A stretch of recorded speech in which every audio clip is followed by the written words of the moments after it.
Remember that freaky athletic guard drafted after Wemby that the world was saying might end up even better? Scoot Henderson was supposed to be the second coming of D. Rose, John Wall, and John Morant all in one, while most people were saying that he would be the number one pick in most drafts. Scoot had a pretty rocky rookie season, to put it lightly. And now in his sophomore season, on one of the worst teams in basketball, Scoot Henderson seems to only have gotten worse. Now, Scoot Henderson's rookie season was kind of a shock to a lot of us. At 14 points and 5 assists with 3.4 turnovers on 38% from the field and 32% from 3. Ouch. Scoot played poorly in his rookie season, but to give him the benefit of the doubt, there were plenty of great players who started out poor, especially at his position. Kyle Lowry took multiple years to develop, and Darius Garland was literally one of the worst players in the NBA before becoming an all-star. Things were not rainbows and sunshine, but due to his age at just 19 years old, it's hard to say it was entirely doom and gloom. Now we get to this season, Scoot's production on the floor has not improved, but when taking a look at his season averages, it looks like the Scoot Henderson problem has only gotten worse. Not only are his averages of 11 and 5 on 39% and 31% shooting splits not an improvement from what was the most disappointing rookie campaign last year, but Scoot has statistically regressed as a player. The stats point to a major red flag in that the holes in his game were bigger than we initially believed and are not getting any better. When you take a deeper look at Scoot, this thing becomes even worse. What in the world is going on? Well, the only way to begin with Scoot's developmental issues is where I believe the troubles really began. Henderson made a groundbreaking move by joining the G League Ignite at just 17 years old. Established in 2020, the Ignite program was designed as an alternative path to the NBA, focusing on player development and exposure while getting kids paid in the meantime instead of attending college. However, its success rate has been mixed at best, with previous prospects like Jonathan Kuminga and Jalen Green being their bright spots, while being criminally underdeveloped for the NBA. Kuminga, while talented, is yet to realize his full potential. Now, Jalen Green, despite being extremely fucking talented, has plateaued as a player statistically, and is in my opinion kind of a nuisance in the NBA. I mean, this guy kind of just pisses me off, and it isn't just Jalen Green, there's a number of these guys. The high scoring average, low efficiency, low assist to turnover, bad defensive guards. Green's game, similar to Scoot, was underdeveloped upon entering the NBA, and as we sit right now, is having trouble picking up steam. Scoot's time in the G League was a mixed bag. In his first year, he averaged 14 points per game, earning praise for his athleticism and explosiveness. Yet, deeper analysis on just the surface level revealed concerning holes in his game. His shooting was super ass, with a 3-point percentage of just 17.7% or 4 for 23 for the season, and his assist-to-turnover ratio of under 1.5 highlighted questionable decision-making, although typical for a young guy like this. The following season saw some improvement, as Henderson's scoring rose to 17 points per game, but the underlying issues remained. His skill set was still largely unpolished, and his numbers reflected more of a continuation than significant growth. The G League is just bad basketball, period. This isn't about playing at a system and developing, this is just about getting yours. These are just old guys on the cusp of millions. They would take a spot in the league over any G League awards or wins, basically playing AAU ball instead of going to college. Scoot fucked up his development, to tell you like it is. The G League Ignite was a shitty idea with good intentions that left a number of players' games hindered from their involvement, and Scoot's playmaking and decision-making at a fast pace were affected by it. Regardless, Scoot had done enough to build a world of hype around himself. Based on mostly just a few highlights of him dunking on G-Leaguers, Scoot had quite a bit of hype surrounding him. This guy's 6'9" wingspan and what was marketed as John Morant level athleticism would translate incredibly well to the defensive side of the ball.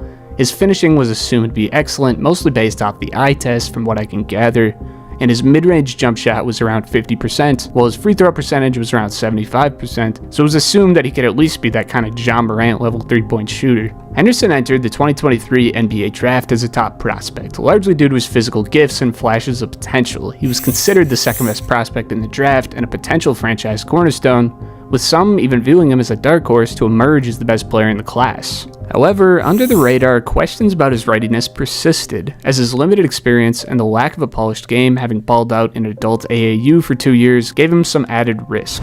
Draft night brought a pivotal moment for Henderson. The Charlotte Hornets, holding the second overall pick, opted for Brandon Miller over Scoot, citing concerns about fit since the team already had a star point guard in LaMelo Ball, and congratulations, Hornets fans.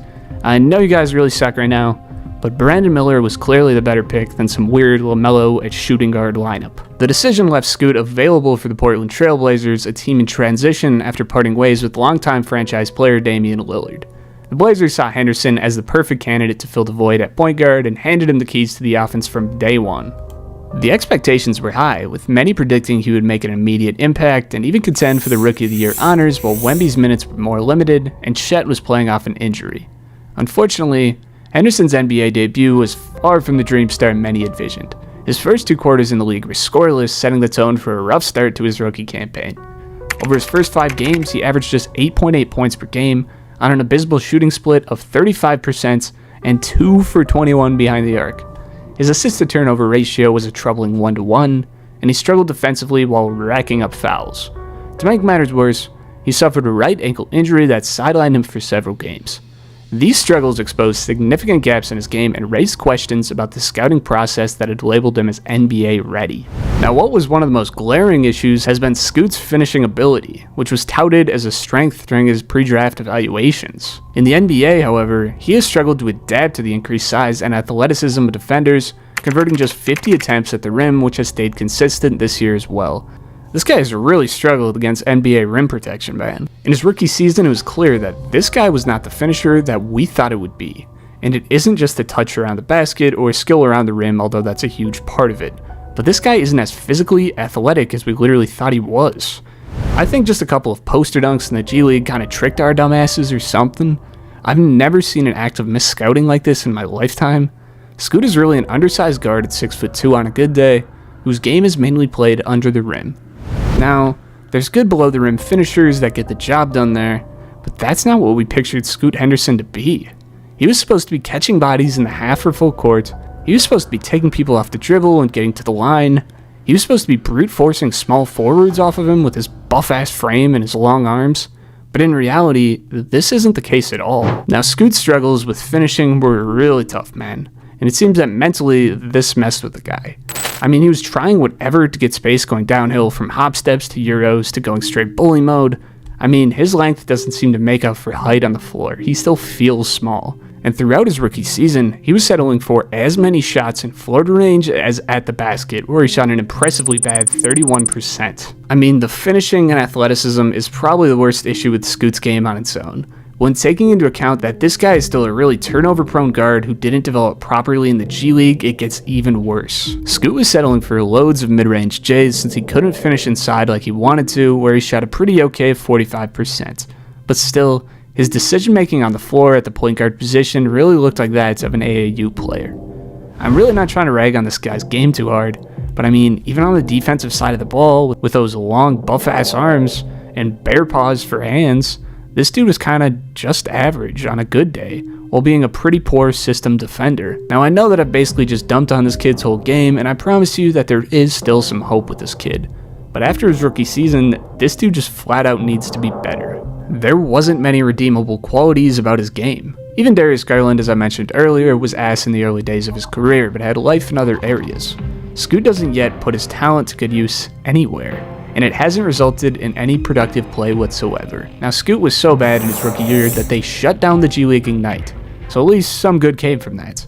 They were cooking dudes' careers, and Scoot was one of them. Had he just stuck to the traditional collegiate route, he may not have been as hyped, as the holes in his game would have been better scouted, and we would have had a more accurate reflection of his athletic ability, but his comfort running the point in a system wouldn't be as poor as it is right now. Every G League Ignite player kinda sucks, and that's because this play style is massively unproductive.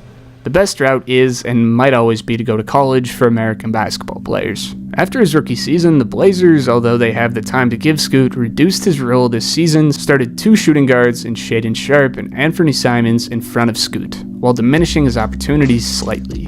It's clear that they don't exactly view Scoot in the same way that they used to. Scoot is still playing 26 minutes a night and scoring 11 a game, albeit on the same efficiency, but the Blazers know the reality with Scoot at this point. Although it's too early to write him off entirely, having seen him at the NBA level, Scoot just doesn't have star potential. We thought he was supposed to be this Russell Westbrook with a supercomputer basketball IQ, but this wasn't even close to the case. He's an undersized player with slightly above average quickness that is likely never going to be a great shooter. while being a major prospect when it comes to his playmaking ability, which was supposed to be near elite right out of the gate. Whether they're trying to inflate his stock to move on from Scoot, or they're planning on developing him for a long-term fit, I'm not quite sure of that, but honestly I'd probably go with the latter if I were to guess.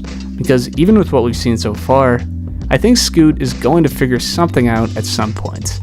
I know we've all mostly forgotten about him, but every once in a blue moon he gives us something to remember. Slowly but surely, there's improvements in his game that you may only see in the box score once every couple nights at most, but the deeper you dig, it surely is there.